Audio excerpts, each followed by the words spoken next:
रक्तरंजित रविवार अहमदपूरमध्ये 6 जणांचा हल्ला, शोएब बागवानचा मृत्यू। नमस्कार मंडळी, मी पवन हनुमंते आणि आपण पाहताय न्यूज कट्टा एक्सप्रेस। चॅनलवर पहिल्यांदाच आला असाल तर चॅनलला सबस्क्राइब नक्की करा। पाहूयात आता सविस्तर बातमी। अहमदपूर शहर पुन्हा एकदा रक्तरंजित घटनेनं हादरलं। पूर्व वैमनस्यातून अवघ्या 26 वर्षीय तरुणाची चाकू आणि काठीने निर्घृण हत्या केल्याची धक्कादायक घटना समोर आली आहे। रविवार दिनांक 21 डिसेंबर रोजी रात्री साधारणतः 9 वाजण्याची वेळ अहमदपूरमधील बागवान गल्ली अबू बकर किराणा दुकानाजवळ शोएब इसाक बागवान आणि उमेर खाजा मैनुद्दीन बागवान नेहमीप्रमाणे बोलत उभे होते। पण काही क्षणातच जुना वाद, जुनी कुरापत आणि त्या वादातून उसळलेलं अमानुष हिंस्र रूप। 6 जणांचा टोळका, हातात चाकू, काठ्या आणि डोळ्यात फक्त सूड। आज सोडायचंच नाही अशा थंड डोक्याने संगनमत करत आरोपींनी थेट शोएब आणि उमेरवर प्राणघातक हल्ला चढवला। जीवे मारण्याच्या उद्देशाने बेदम मारहाण करण्यात आली। या हल्ल्यात शोएब बागवान गंभीर जखमी झाला आणि काही क्षणातच त्याचा जागीच मृत्यू झाला। अवघ्या 26 वर्षाचा तरुण क्षणात मृत्यूच्या दाढेत गेला। या प्रकरणी अहमदपूर पोलीस ठाण्यात 6 आरोपींविरुद्ध खुनाचा गुन्हा दाखल करण्यात आला आहे।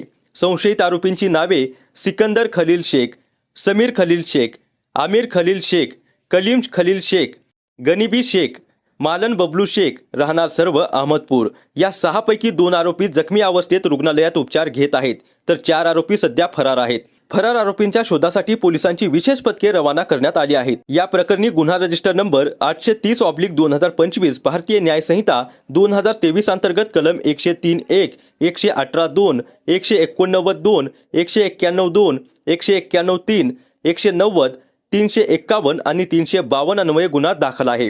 घटनेचं गांभीर्य ओळखून लातूरचे पोलीस अधीक्षक अमोल तांबे आणि पोलीस उपअधीक्षक मंगेश चव्हाण यांनी स्वतः अहमदपूरला भेट दिली। घटनास्थळाची पाहणी करत तपासाचा सविस्तर आढावा घेतला। उपविभागीय पोलीस अधिकारी अरविंद रायबोले यांच्या मार्गदर्शनाखाली पोलीस निरीक्षक विनोद मेत्रेवार, सहाय्यक पोलीस निरीक्षक संतोष केदासे आणि संपूर्ण पोलीस पथकाने रात्री उशिरापर्यंत पंचनामा केला।